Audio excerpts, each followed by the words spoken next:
you realise that you're at the front of the search, if you like, trying to find someone who needs our help.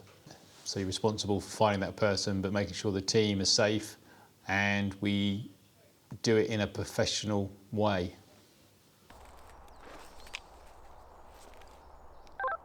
Control, Team 2, over. Team 2, Control, go ahead, over. Control Team 2 commencing search of Sector Alpha 2, over. Everybody happy, right? Yep. So, behind us and then that way. Yeah. Okay? Go. Right, just behind. Okay, everybody happy? Yep. Okay.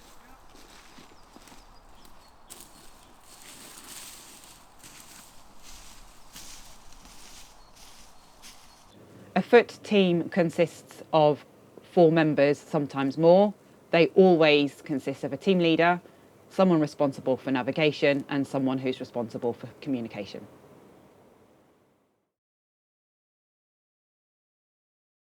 Obviously you need the basic skills of being a team player, but you have to be prepared to be out there in all weathers, in the countryside and urban situations, not so many now, but urban situations do occur. Okay, our area is A1.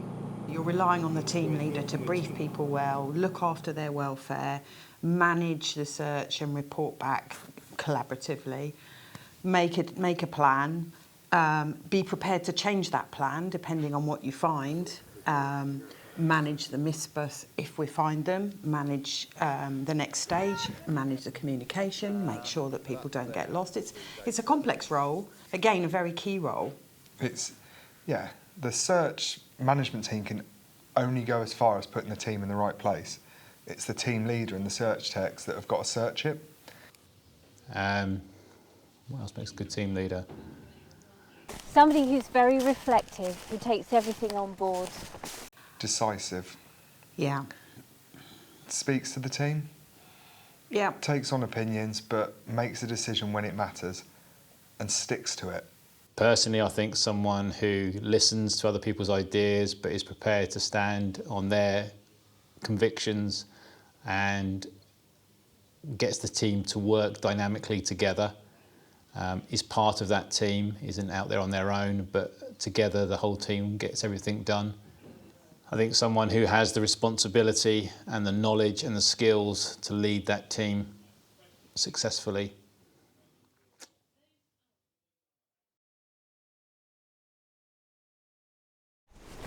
Going for a walk is very, very different, even during the day.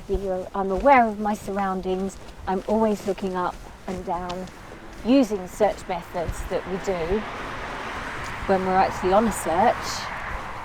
And I'm just very, very aware of everything around me now and everybody.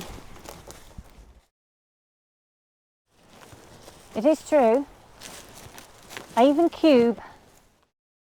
See the target object again. Remember, that's the key bit to it. That's the point. That's your pacing point.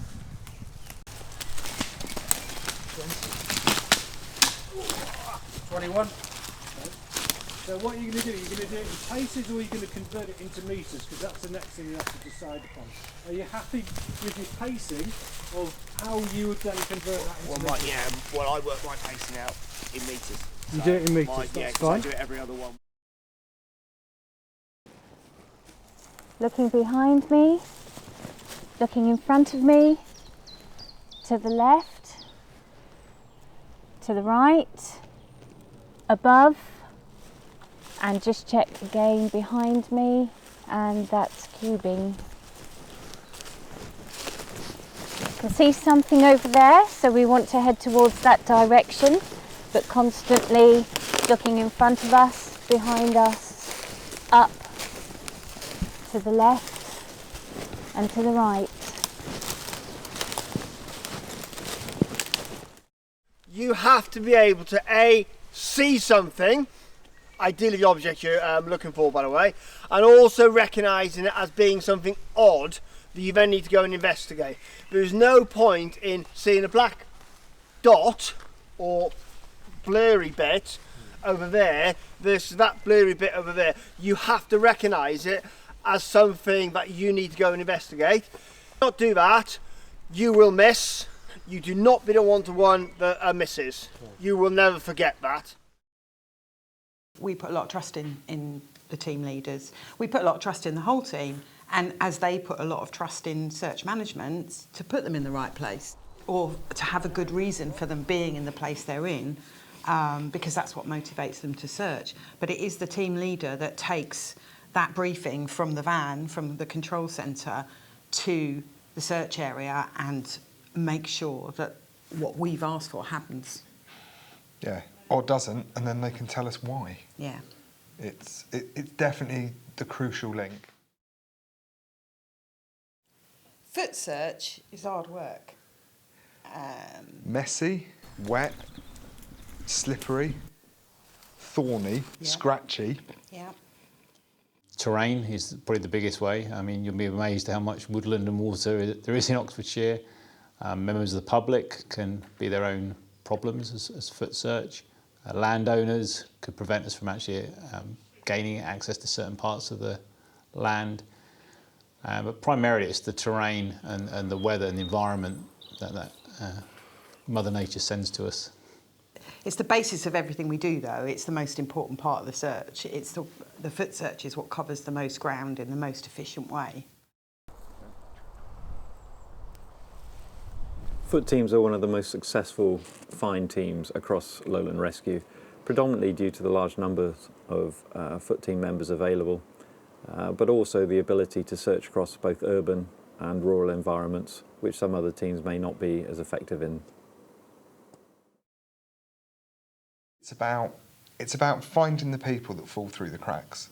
It's certainly, for us as a team, we've moved from a team that looked for people with dementia and people that have gone missing through depression to people that are actively trying to kill themselves or people that are struggling with mental health issues. It's kind of saving people that don't know they need to be saved. You need to have the ability to put yourself in the position of those people who are vulnerable. It gives you an idea of how they're feeling, and the families of those people who are vulnerable, that you know you're out there doing your best to find that person and to help them. You have to be out there looking for the right, you have to be out there for the right reason. You want to help, you want to give something back to the community that you're searching in.